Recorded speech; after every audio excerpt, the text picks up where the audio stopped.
This is my buddy Jamie, and he owns a fishing lodge in Puerto Vallarta, Mexico. And for the past 5 years, Jamie and his girlfriend Olga have put Burke and I on some amazing fish. So it's time to return the favor and show Jamie what our Florida fishery is all about. So for the next few days, we wanted to put Jamie on as many species as possible, but most importantly, show him a good time. Good morning, everybody. Victor here. We got a familiar face on the channel. You excited? I am super excited. It's been already very exciting yesterday just to see everything here in Florida. Now it's time to go in the ocean, my favorite thing ever, and with the people I love, so it's gonna definitely be an exciting day. There's no one who gets more hyped for fish than this guy right here. So we're about to go out of Hillsborough Inlet, start catching some bait. We'll see you out there. I want Jamie to experience all the things that he doesn't have back home, which amberjacks, kingfish, they catch tuna, they catch yellowfins, but they don't have blackfins. Catch them on some nice muttons, some grouper. So that is the game plan. We're gonna start out morning out trying to catch some bait. And then once we got our bait, we're gonna bottom fish, which they don't get to do a whole lot of in Mexico. Fishing when you're not in charge makes you eat a lot. We have good food. That's crazy current, right? It looks like we're trolling. Right? Yeah, this is serious current. Fish these freshly vacuum sealed goggle eye, just like that. I don't really like to butterfly them or anything. I know a lot of people do, but I like to keep them whole so that way the pesky little fish don't mess with them. But that is one of the best bottom baits in the world. Big mustad circle hook, just like that. You're gonna fish a lot of leader for this current. Probably 60 to 80 feet. But ain't no lie, 3 pounds of lead to hold down in this crazy current. So then the second bait we're gonna fish, nice big lively blue runner. We're gonna put them on the 50 with some heavier leader, some 80 pound.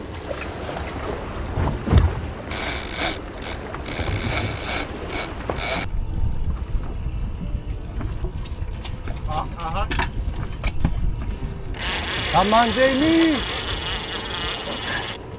Yeah, he's on there. Yeah. Nice fish, Jamie. Woohoo! There we go.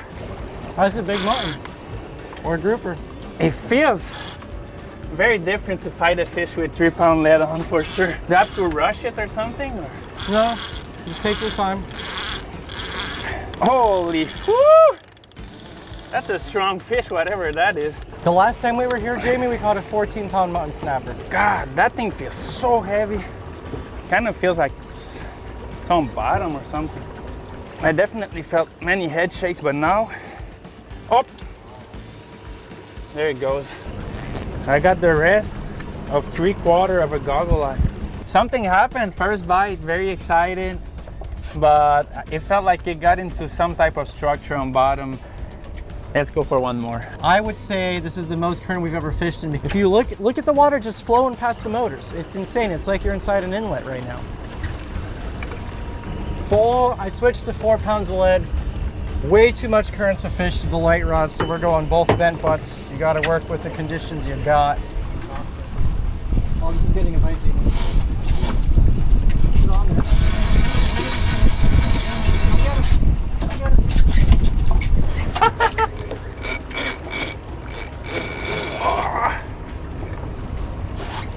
It feels right to use something that big with that much current, that much lead. It's not as fun, but you gotta do what you gotta do. You gotta do what you gotta do. The ocean decide, not you. First one is the hardest. Come on. I'm gonna be so happy if Jamie catches up. Is it gonna be your first mutton snapper if it is? Yes, sir. All right. Oh, he's not happy now. And then when I get to strong fish, whatever that is, it's pretty strong. And with all that current going on, yeah, it's even stronger. He's taking a bit of line every once in a while. Here, you take the lead, put it in the cup holder. Yep. Done. Oh, it's heavy. It is heavy, whatever that is. Lot of First leader. bite. So as I do this, I put the leader back into the water so it doesn't get all tangled up on the boat.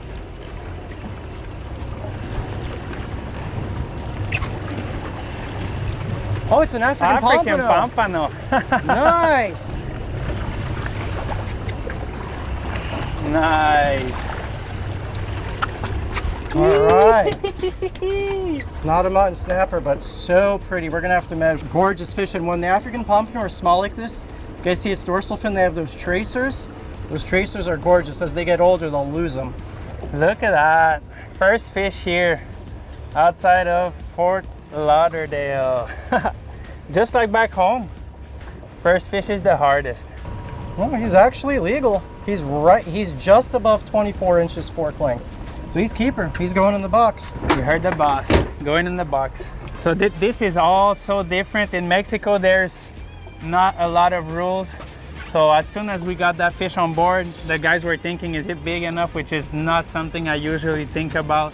African pompano that size in Mexico is always a keeper, even a bit smaller. As you know, they're amazing food. All this is very different, very interesting, and super happy to be here. Second fish. Oh, it's off. It's off? Yeah. So he was wrapped around something, huh? Okay, boys and girls, summer is officially here, and luckily, I got the best sunshade in the business. So if you guys don't know, Brooke's dad, Brian, he has been in the canvas business for the last 30 years. We're gonna set up the sunshade because I don't want to toast out here. We're gonna be out here all day. I'll show you this little contraption we got going on. So watch how easy this is to set up. We got 2 poles. Get our line through the pulley. Stretch that nice and tight. Come in right here. Pull this down. Bam, we got shade.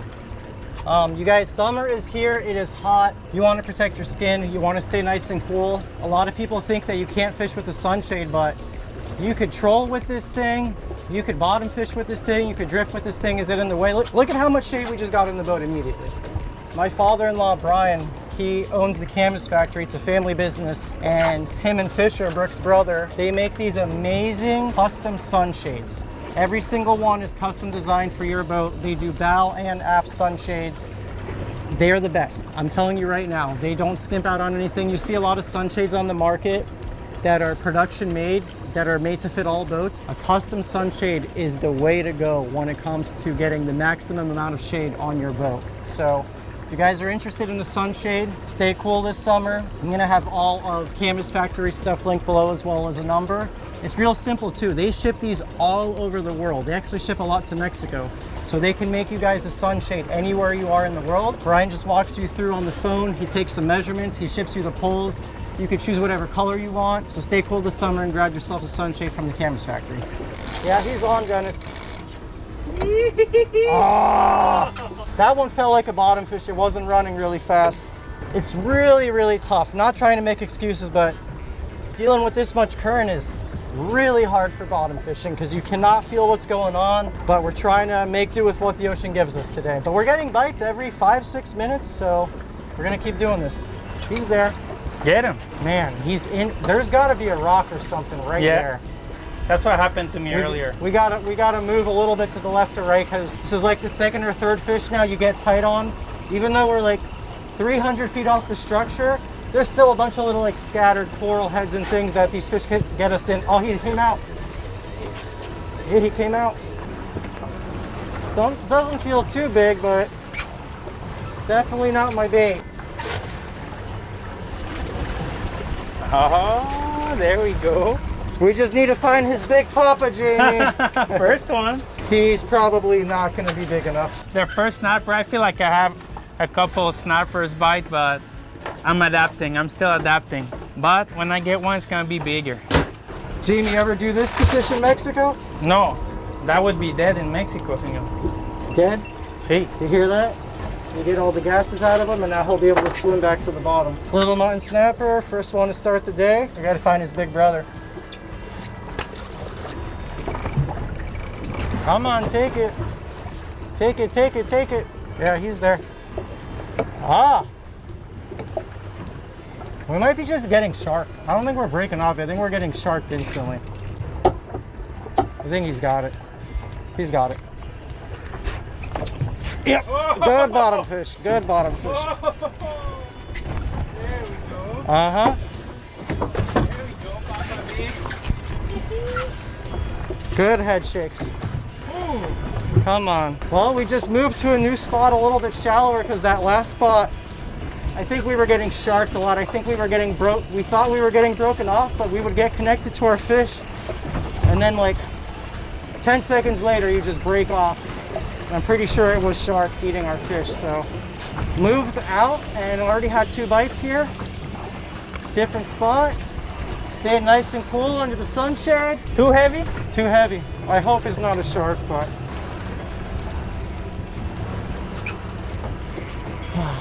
it was so close to seeing what it was too.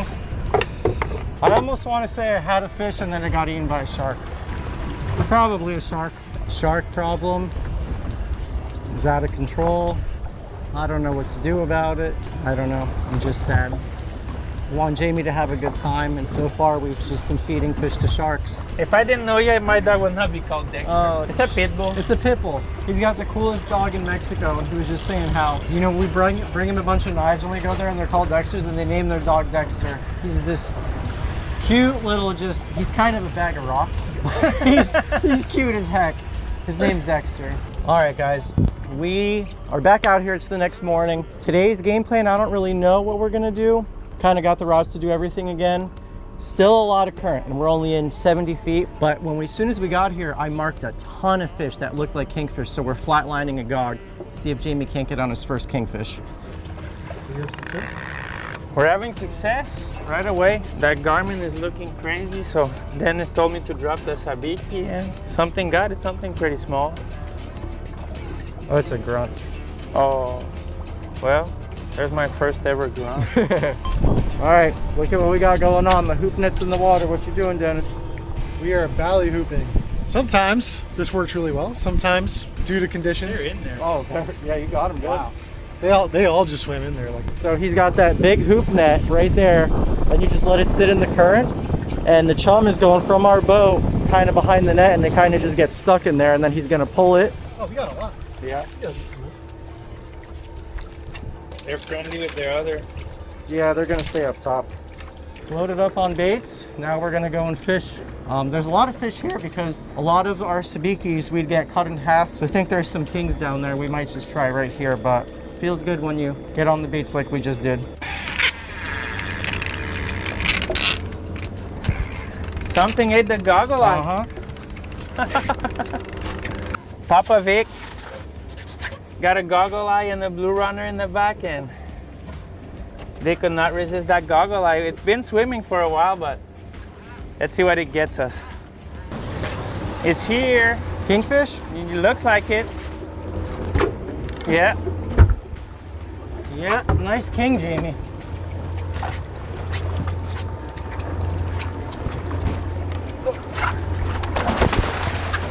Ah! Yeah! Woo-hoo-hoo. Nice job, brother. Yee, that is cool. First Florida kingfish, you heard it. Slime ball. That's awesome. How cool is that? First ever kingfish in Florida on the goggle eye, thanks to Papa Vic. And that's probably making my entire day, I guess. Very cool fish. Okay, we're out in 200 feet of water and about to get some baits out. Oh yeah. Nice big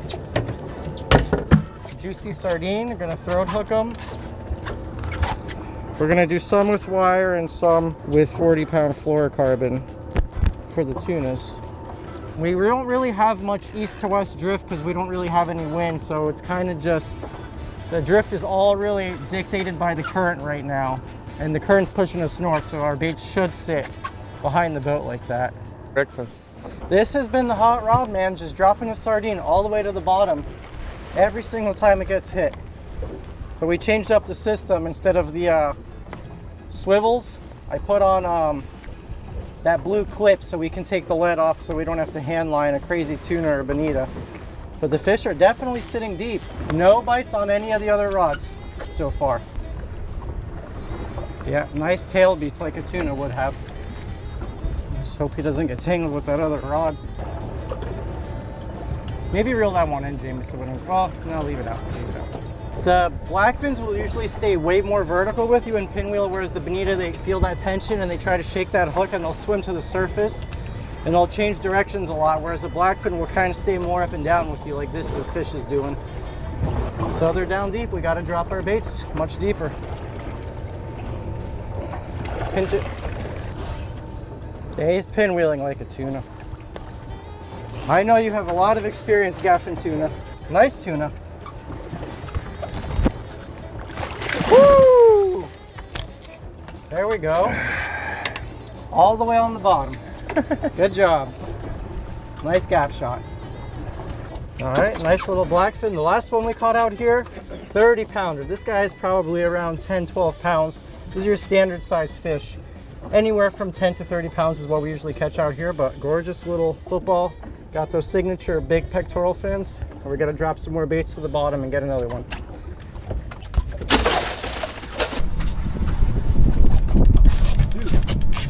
Yeah, buddy. Yeah, he's got it.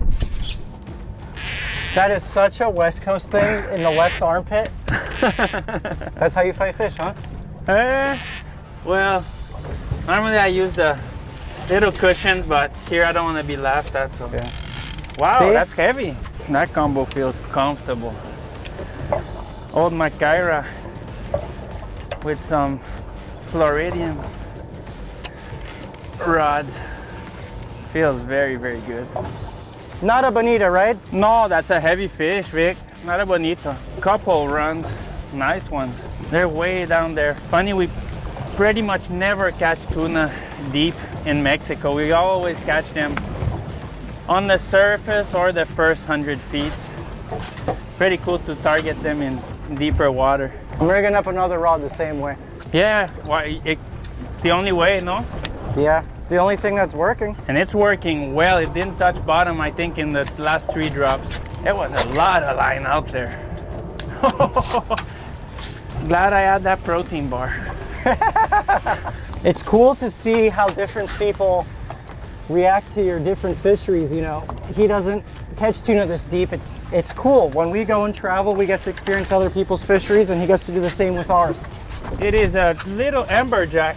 Really? Good eating fish. Little almaco-jack. They probably fight harder than any tuna when you hook them that deep. You catch them like this in Mexico, right? We caught the exact same thing we're catching in Mexico, and they're definitely great eaters. The way you can tell it's an almaco-jack, you see that really raised dorsal fin, it's super pointy. They got more of a short, condensed body. They're not as long as an amberjack, but these guys are amazing to eat. Bottom bite kind of died, so we're gonna try something different. There's a lot of current still and a lot of wind, so trolling motor's out of the question because they're going against each other. So what we're gonna do is getting the 50 set up. Jamie's never caught a really big amberjack, so we're gonna drop one of these big blue runners in the live well. I'm just gonna try to motor on the south side of the wreck and see if we can't get one to come out and slurp his bait. So just some 80-pound leader, big circle hook. I'm having Jamie drop, and I'm just gonna be in and out of gear trying to be on the south side of the wreck because there's a lot of current and the wreck's behind us, so I wanna be on the edge and see if we can't get these fish right here. These are amberjacks, African pompano, barracudas, all the stuff that's sitting with their head into the current. Whoa. That's him, real, you got him. Oh. Stop him, Jamie, I'm gonna drive away, okay? Yep. Oh. He's going that way. He's going the same way you are. More.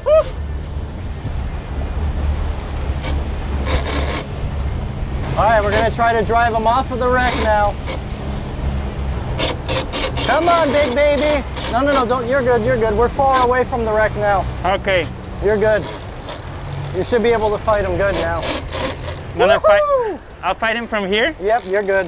We're away from the wreck, so what I did is as soon as Jamie hooked up, we were on the north end of the wreck, and those AJs, you wanna get them as far away from the structure as possible. That was our 3rd drift, and we finally were able to connect. I think that they were sitting with their heads in the current on the north side. That's a big one. That is a big fish. You know that I tightened your drag free while you weren't looking? Yeah? I said, Jamie, is your drag tight enough? And it was not. That's not a barracuda, that's a big AJ. or a big African pompano. There it is. Big Amberjack. Oh, big Amberjack. Oh my God. Woo! Look at the size of that thing. Wait a second, I'm coming. He's barely hooked in the lip. So I gaff him in the head. Not up. There we go. Nice job, brother. Thank you. Yoo-hoo. What a nice fish.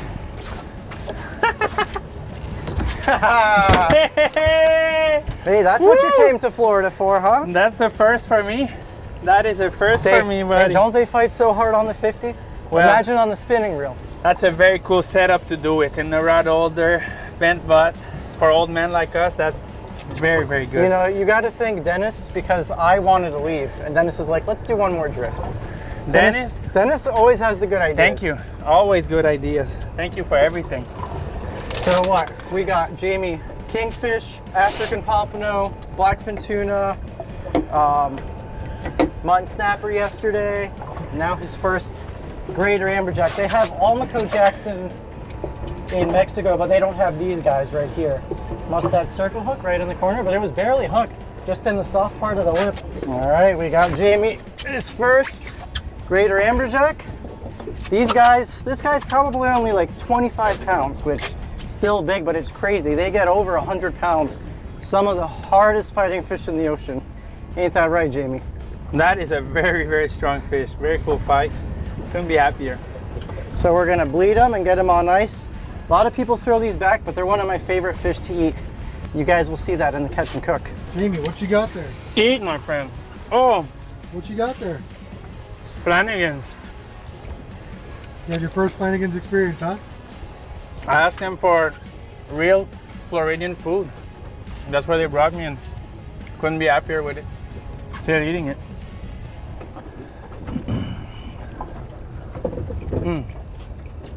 So good. Yeah, just make sure it's not in there softly.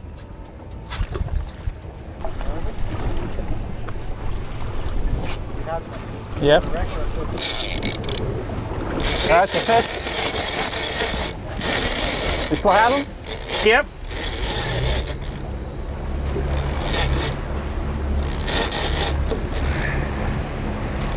The AJs are biting. I'm just gonna bring you offshore, okay? Yep. So I'm driving away from the wreck once again. That one was instant. That was on the north side of the wreck. Color. Color already? Yep. Really? Amber Jackson times 2. Grab this. Oh, you caught his little brother. Little brother, yeah. They are biting as soon as you're dropping that bait, huh? We have planned for his little brother? No, his little brother is going home. You can hold him up. I guess we're not gonna mess around too long with that guy. See ya. Taking us back to the spot, just doing the same drift. You guys look at my lines. I just try to line us up right in line to where the last spot we were, and we're just basically drifting perfectly north right over the wreck. This time we got hit on the south side of it, but it's hot and heavy down there with the amberjacks. They're loaded. America!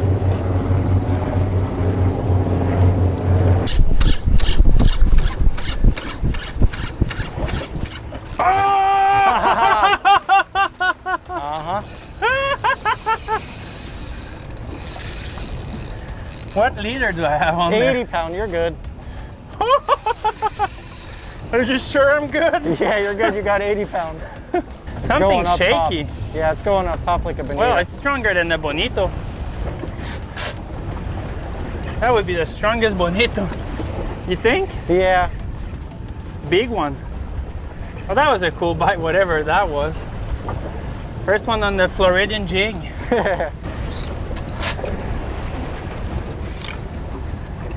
Oh, it's a Blackfin. blackfin. Nice. How Oh, it cool. is a blackfin. Good job, It's Jamie. a nice Where's the one gaff? on the jig, man. Nice. How cool is that?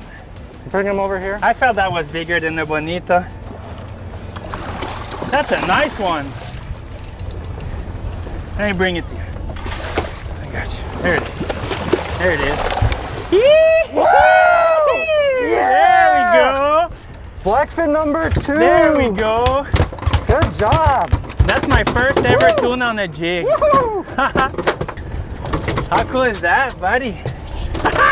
That's a butterball. He's That is fatter a than the big first one. one we caught this morning. The only thing I want to say is they're bigger. It is bigger than any tuna Adam caught in the past 3 days. Mustad Moonriser jig. You guys can always save 20% off all Mustad products. Always love to have a jig on the boat because you never know what's going to eat it. Amberjacks, kingfish, tuna. They work good, man. It's a lot of work, but they work.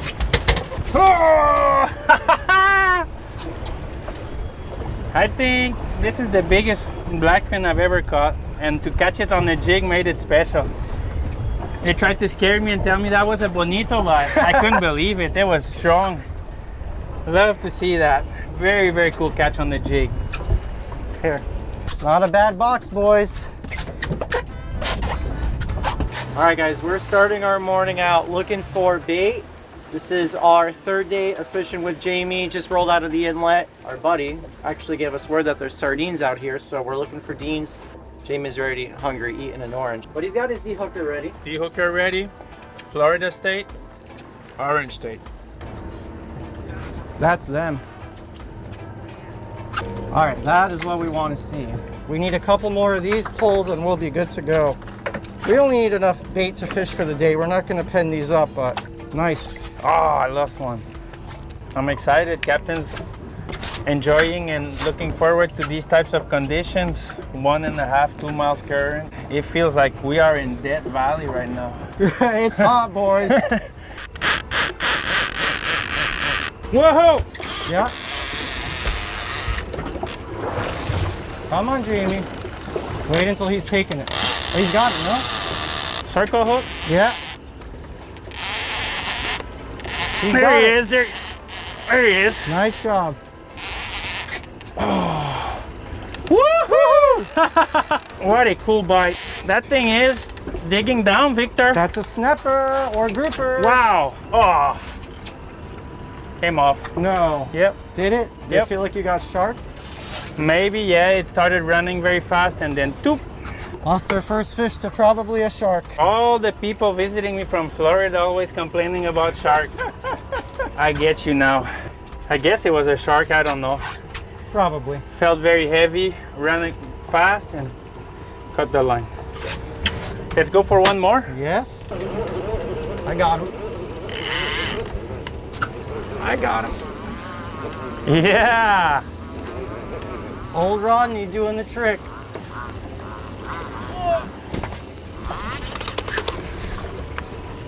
On the goggler. Just be ready to grab the leader, Jamie. We can't mess around with these sharks. There you go. Yeah, just keep putting the line back in the water. You're good. Just like that. Just like that.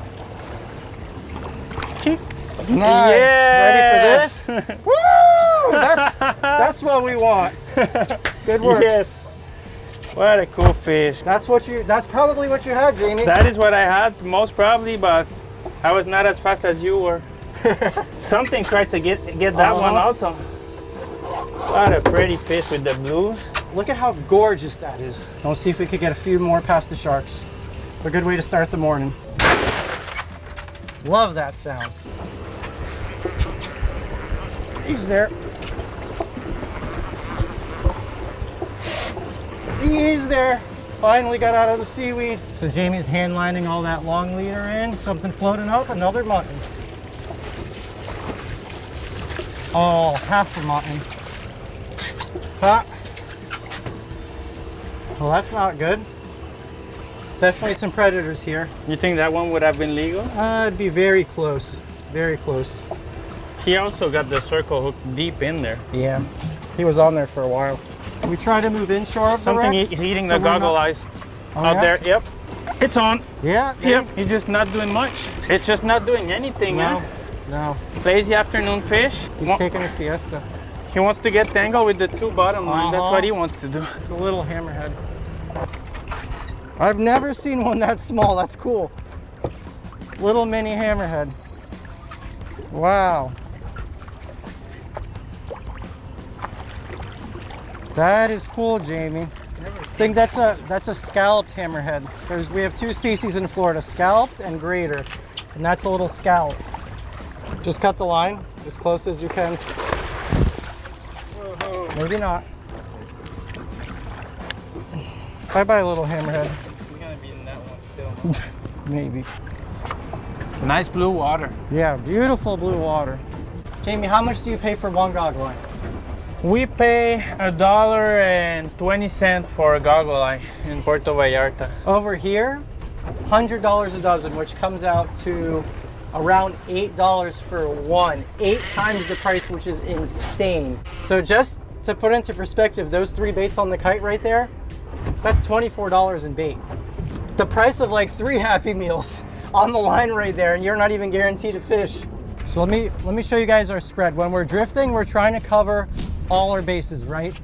So I'll show you guys the 6 rods we got. We got a throat hook sardine, which is gonna sit a little bit deeper in the water column. As the boat bounces, when you hook them in the throat, they naturally wanna go away from the tension and swim down.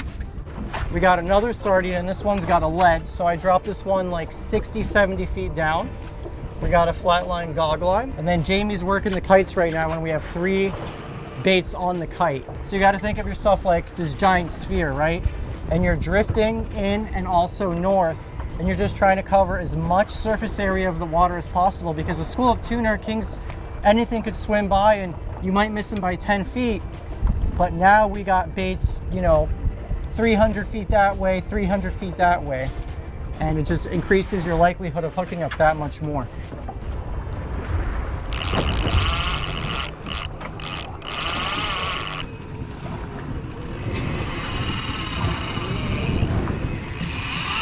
Oh, it's on.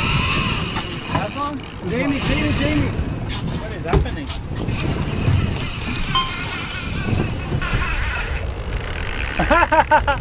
On your way Hold out. on, reel that short one in because it's tangled. This one.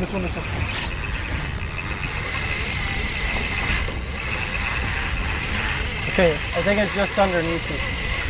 It's not a dorado. Mahi. I don't think so.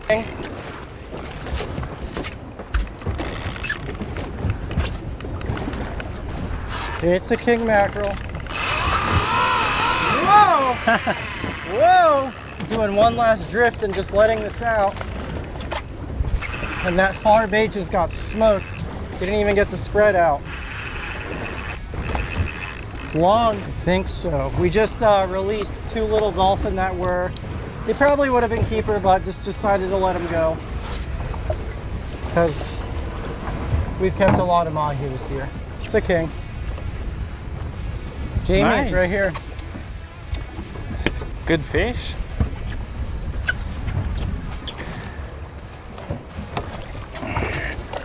Nice.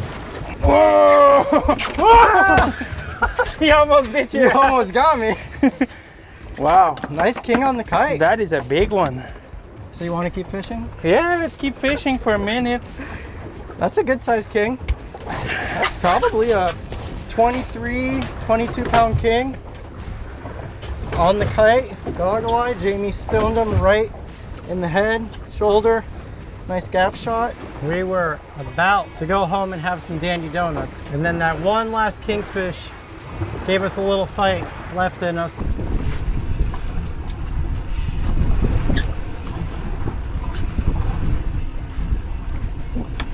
We may get a bite here. Yeah, you're on. Oh! Sailfish. Yeah, there you go. Sailfish on the kite. Jamie's gonna get his first Florida sailfish. I saw him coming that way, and he didn't mess too long with the bait. Here, go up there. Ate it right away. These kite bites are always special. Always special, right on the surface. Woo!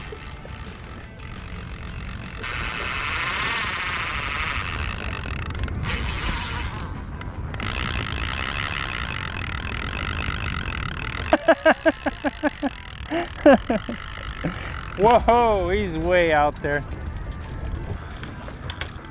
Many jumps, and then that mother flower gave up, just like Mexican sailfish.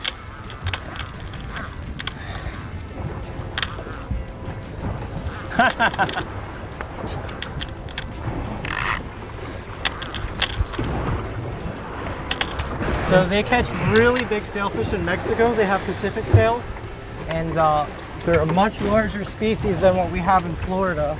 We have Atlantic sails. There's what, your average fish you would say is like 80 pounds? 80 pound average all the way up to 120, 130 pounds. Yep. What should I do with that bad boy? I'll just try to get the hook out. There it is. Hook is out. There we go. Good job, brother. First Floridian sailfish. Fish. Wow, I'm not even kidding. that is sketchy. That was a sardine in the throat. Oh no, it's a king. And it's wrapped with the other flat line. King? Vic? King Huh? Vic. Whoa, Oh, now whoa, it's whoa. getting crazy. Hold on. Look at that twister. Sometimes that's how it goes. Okay, that's your problem now, Jamie. It's my problem. I wanted a king to end the day. And we got lucky. Look at that hook right in the corner there.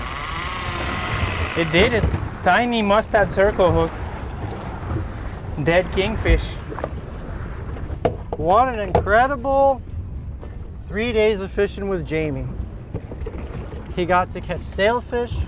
He got to catch a couple half mutton snappers, not full ones, some tunas, but he got to experience it all, and it was cool to share our little slice of paradise with him. So that completes our 3 days of fishing. We got some fish to fillet, some fish to cook, so we'll see you there. It is time to eat. Dandy donuts!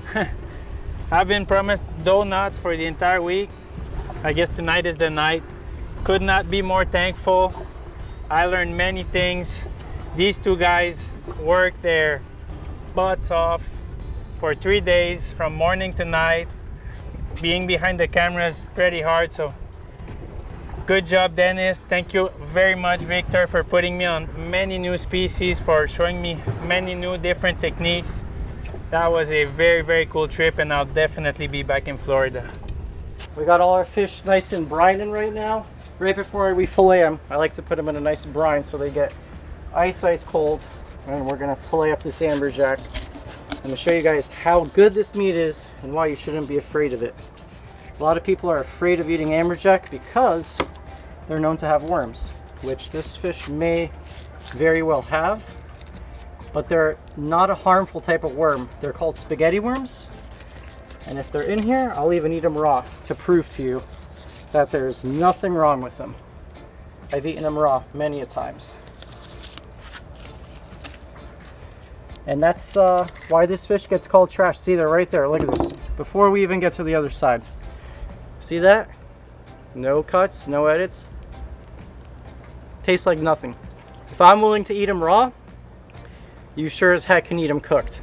When you cook an amberjack or any fish that has worms like trout or redfish, the worms, they you don't even really see them. You don't taste them. Jimmy, did you see me? You want to eat one raw? No, thank you, brother. Well, Did you ever get checked out for that? I mean, I'm a little crazy, but. And this is a 8-inch sportfish knife by Dexter.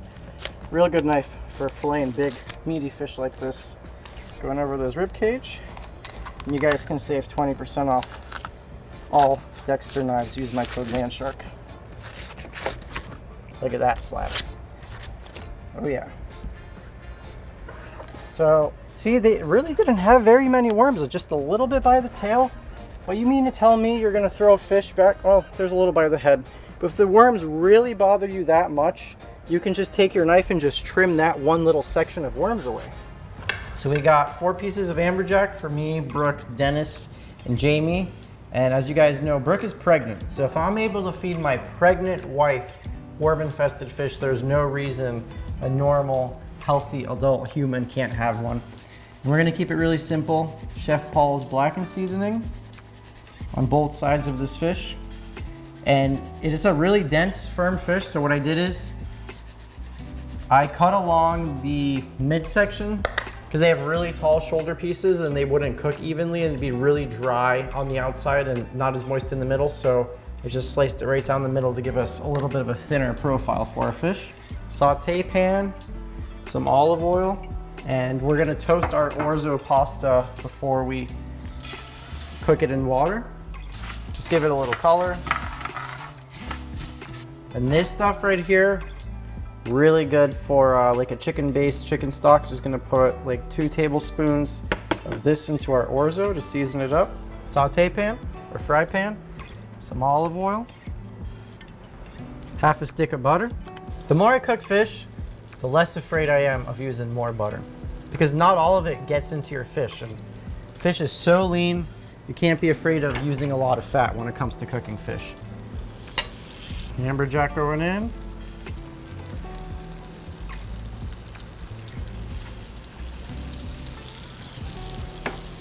Oh boy, we're overcrowding the pan.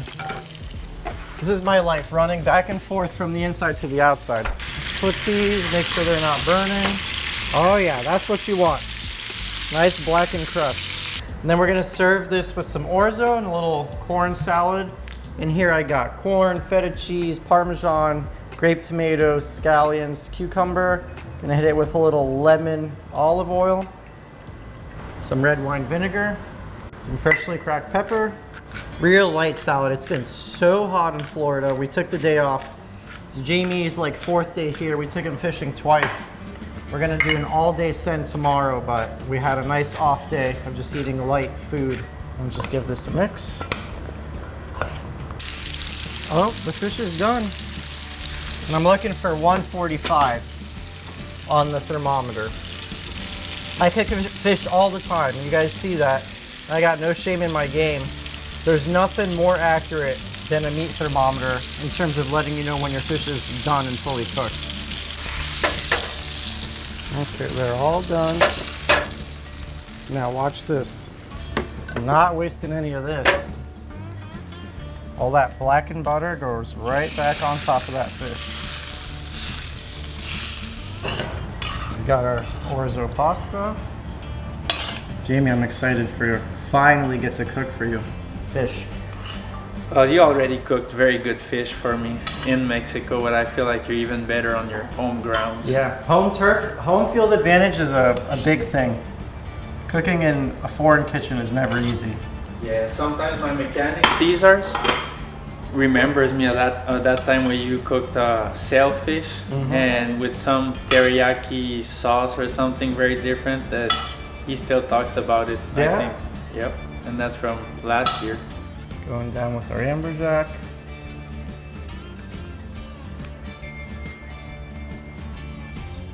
Don't worry, Brookie, I dumped all the blackened butter back onto the fish. It's the best part, isn't it? And our corn salsa. Kind of a little, I guess, Italian-Mexican fusion, huh? Well, really? It's not my best plating, but it's all gonna taste good, I promise. You're gonna choose the thoughts one. First time eating an amberjack? Yeah, first time I've seen one. Really? It's good. Yeah, we don't have amberjacks. We have almacos only, so it's gonna be my first time eating amberjack.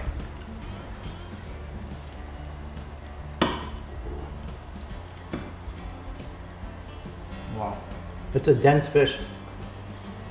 it is. But cooked that way, it is impressive. Very impressive, very good. And it was a large fish. Mm-hmm. Still very, very tasty. I like firmer fish versus a flaky fish. Like I would 10 times out of 10 choose this over a yellowtail snapper, which I think a lot of people would call me crazy for, but I really like amberjack. I don't know why anyone would not like this fish. It tastes delicious. I think if someone saw you fillet it and saw the worms in it, they might be weirded out by it. But once you cook it, it doesn't matter. But I feel like a lot of times we catch a lot of fish and you guys probably wonder what we do with it all. We always give it away to friends, family, the neighbors all eat fish. And then this fish is one of those fish that's hard to give away to people and they're not gonna wanna take it from you. they'll take snapper, mahi, they'll take anything. But this one, a lot of people are gonna turn their noses up to, but we have a friend who always makes fish dip, and so we're gonna give it to him, and he's gonna make a giant batch of fish dip, because everyone will eat it as fish dip, but they don't wanna cook it at home themselves. I'm just super happy to host Jamy and have him here for the last few days. The fishing's been good. He's amazing, and it's, you know, you guys heard me say it on the boat, being able to share what you love with people that have done the same for you. Oh, I'm the happy one here. Could not be luckier. I'm having a very, very great week, eating amazing food, fishing with my favorite people, feeling very lucky. Yeah. And if you guys haven't yet, Jamy has a YouTube channel. I'll have it linked below as well on the screen here. And if you guys are looking for the trip of a lifetime, me and Brooke have had, let me just start by her. She caught the biggest ever rooster fish I've ever seen. It was like a 70 pounder, which we'll have on the screen here. And we've caught huge yellowfin tunas with Jamy, huge cubera snappers, sailfish, just so much life and just beauty. Like if you want to witness a different part of the world, there's these gorgeous mountains and rainforests and everything. It's just a really beautiful area. So go ahead and check out his lodge and his charter operation. I'll have it linked below as well. Yes, check us out. We're out there all year. There's good fishing year round, and you saw it with these two. We caught a little bit of everything: roosters, marlin, mahi, a bit of every fish you can dream of. As always, thanks for watching. Don't forget to subscribe and leave us a like.